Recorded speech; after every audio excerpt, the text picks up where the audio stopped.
Guys, bali magte-terminate tayo dito sa ating panel board. Bali yung ginawa natin dito sa convenience outlet is dalawang home run, then isang home run sa may lighting outlet, then isang home run para sa ating ceiling fan. Bali yung one guys, yung number ng kanyang service entrance wire is number 14. Ang nilagay natin dito, then branches natin 15, 20, then 40. Kaya nilagyan ko siya ng number 14 guys, kasi baka pagdating ng araw malalagyan siya ng ACU, itong opisina. Kaya in advance ko na siya guys. Okay lang siya guys na oversize, wag lang siyang undersize guys. Bali itong number 14 na wire guys, service entrance natin, ang kamatch nito is 60 ampere. Ngayon guys, ang nilagay ko dito sa main na breaker niya is 40 ampere. Kung sakaling maglagay sila ng ACU dito guys, is ang papalitan lang natin dito itong 40 ampere main. Or depende na lang kung ilang horsepower yung ilalagay nilang ACU dito sa may opisina nila. Then isa pa pala guys, itong wire na ito, PD lahat, walang naihalong ibang brand. Isang brand lang tong ginamit natin dito sa may electrical project natin.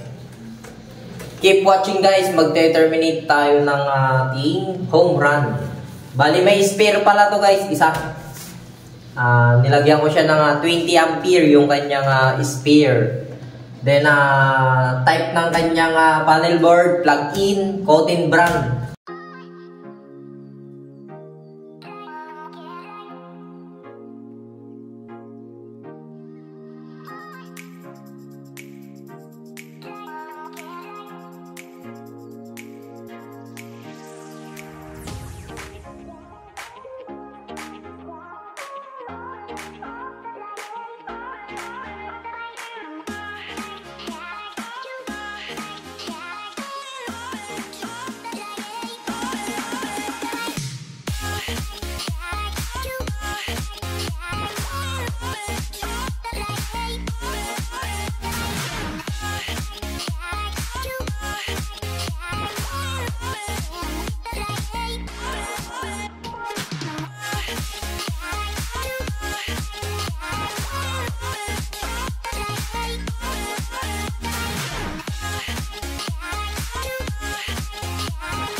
Guys, bali okay na tong termination natin. Tapos make sure na itong mga terminals niya guys is hapit, may pit siya. Pagka meron na loose connection dito guys, is iinit tong wire natin. Then ma-consume siya sa mga guys, sa may bill pagka meron tayong mga loose connection. Then isa pa guys, loose connection, iinit yung wire, doon na manggagaling yung cause ng sunog kung sakali guys. Doon manggagaling yung short circuit sa mga hindi gaanong mahigpit tong mga terminals niya guys, tong mga to, terminals ng breaker. Iinit yan, itong wire, masusunog yan kung sakali guys. Then higpitan natin.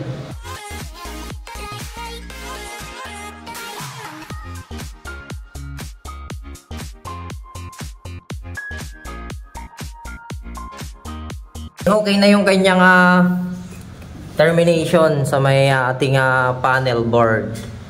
Kuha na lang yan guys, tatakpan na natin yan. Color coding guys is hindi na natin nasunod. Bali sa may home run natin, yung kulay black is yan yung line natin. Din itong white neutral, then itong blue natin guys, neutral ng outlet. Line ng outlet, convenience outlet, neutral ng convenience outlet. Sa naman service entrance wire guys is itong may wire na, ay may puting tape na to guys, ito yung symbol natin sa may neutral. Then itong wala is yan yung line side.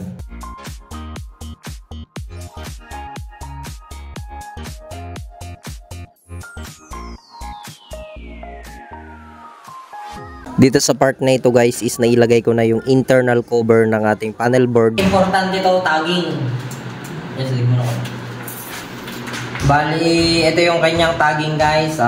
Type of breaker, plug-in, 2-pole, circuit breaker, potent brand, volts 220, phase single, then 14mm, tapos main 40 amp, then ang kanyang poles, 2-pole.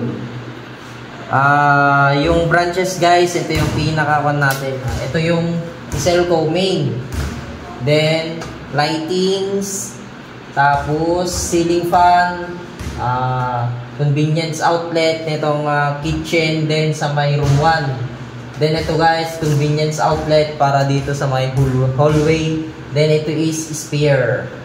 Importante ito guys kasi kung sakaling mag-trouble or i-off nung bantay dito, alam niya yung gagalawin niya. Naka-indicate dito yung kanyang branches guys, yung kanyang kung saan siya naka-designate. Then yung pan natin, yung firma natin, firma, date, full name, authorized electrician tayo, then cellphone number andito sa panel board. To be follow tong kanyang guys, tornilyo kasi wala, nandun sa bahay na iwan. So ayun lang guys, salamat, thanks for watching. Please subscribe my YouTube page Motoelect TV and Facebook page Motoelect TV. Maraming salamat.